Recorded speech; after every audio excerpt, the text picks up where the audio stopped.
Welcome to MRR news బులెటిన్ల ముందుగా headlines చూద్దాం.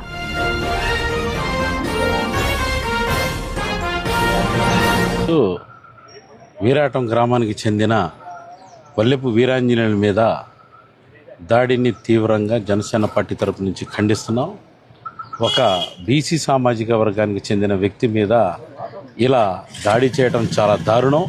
దీన్ని మేము పూర్తిగా వ్యతిరేకిస్తున్నాం. గతంలో అనేక సార్లు ఇతని మీద దాడి జరిగిందని చెప్పేసి మా దృష్టిలోకి వచ్చింది. అంతేకాకుండా ఎస్పీ గారిని కూడా ఈరోజు కలిశాము. ఇలా కులాల పరంగా పార్టీల పరంగా తక్కువగా కమ్యూనిటీకి చెందిన వాళ్ళని దాడులు చేయటం చాలా దారుణమైన విషయం. దీన్ని మేము పూర్తిగా వ్యతిరేకిస్తున్నాం. ఎవరైతే వీరి మీద దాడి చేశారో వారిని కఠినంగా శిక్షించాలని, చట్టపరంగా చర్య తీసుకోవాలని ఈరోజు మేము ఎస్పీ గారిని కలిశాము. దయచేసి ఎస్పీ గారు కూడా మా విన్నపాన్ని వినియోగించుకుంటారని ఆశిస్తున్నాము. జై హింద్, జై జనసేన.